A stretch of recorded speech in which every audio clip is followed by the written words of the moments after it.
पाडोशीला गेलो तर काय घडलं माहितीये, ते पाहण्यासाठी तुम्हाला संपूर्ण व्हिडिओ बघावा लागेल. गुड मॉर्निंग, श्री स्वामी समर्थ सगळ्यांना. आज आहे अंगारकी संकष्टी आणि आम्ही निघालो होतो गावाला, म्हणजे देवालाच निघालो होतो. तर अनुराज पण आमचा लवकर उठून तयार. रोज उशिरा उठतो, पण आज गावाला जायचं आहे म्हणलं की लगेच उठून बसलाय. हे बघा, काय काय कुठं जाणार आहे? हा, बोल की, काय आहे ते? बदक. हा, बदक. बदक. बघू, कुणी दिलं? दादाने. होय. आणि आमचा मन्या बघा, मन्याचं काय चाललंय बघायचं. म्हणो म्हणो.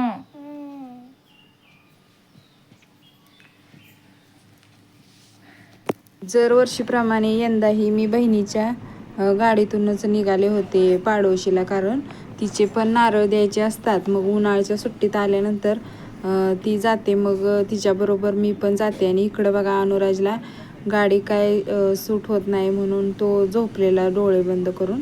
तर असं आम्ही निघालो होतो.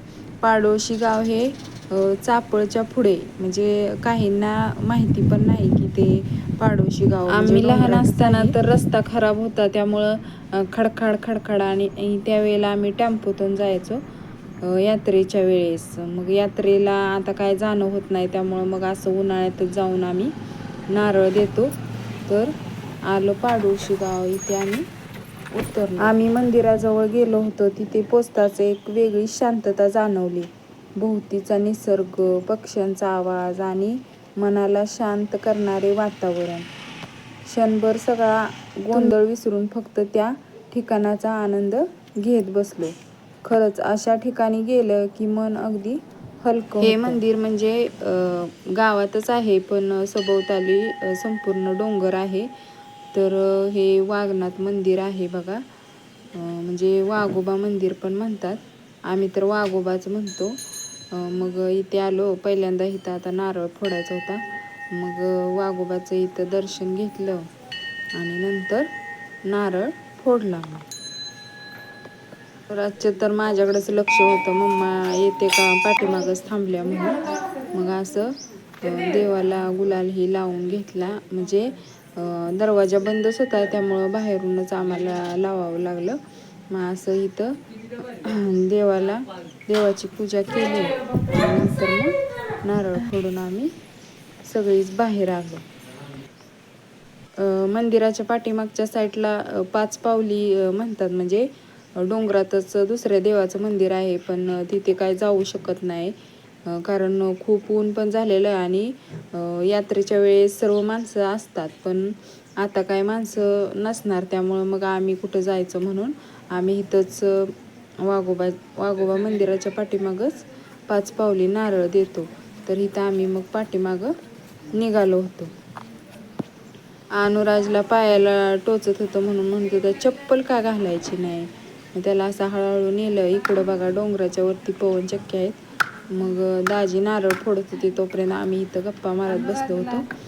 आणि त्यांचं झाल्यानंतर माझा पण नारळ फोडून घेतला. आणि इथं आज संकष्टी असल्यामुळे इथं गणपतीला पण आम्ही गणपतीची पूजा केली आणि म्हणलं नारळ पण फोडावा. गणपतीला नारळ फोडला आणि नंतर इकडं बघा गोमाता पण आहे, तिथं पण दर्शन घेतलं, तुळशीचं दर्शन घेतलं. आणि नंतर आम्ही तिथून दुसरीकडे, म्हणजे हे बघा, श्री आदिनाथ वारकरी संप्रदाय भजनी मंडळ पाडोशी, श्री वाघनाथ प्रसन्न, श्री ज्ञानेश्वर माऊली मंडप, असं हे मंदिर आहे. आम्ही लहान असताना तर थोडंसंच मंदिराचंच बांधकाम झालेलं, पण आता त्यांनी भरपूर सुधारणा केली. इकडे माणसांना बसण्यासाठी पण चांगली सोय केलेली आहे.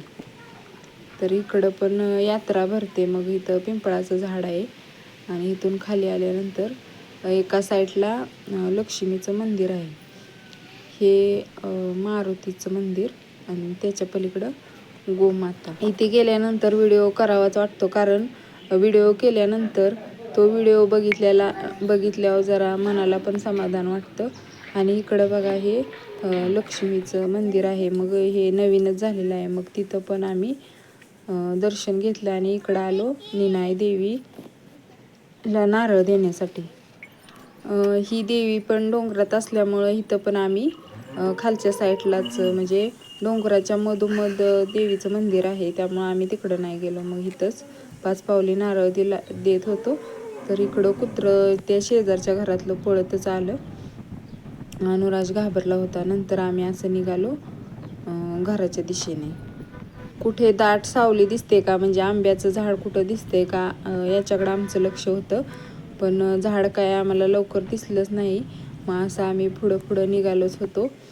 तर इथं एका झाडाखाली थांबलो. तर इथं वाऱ्यानं पण आंबं पडलेलं आणि माकडाने पण आंबं खाऊन टाकलं होतं.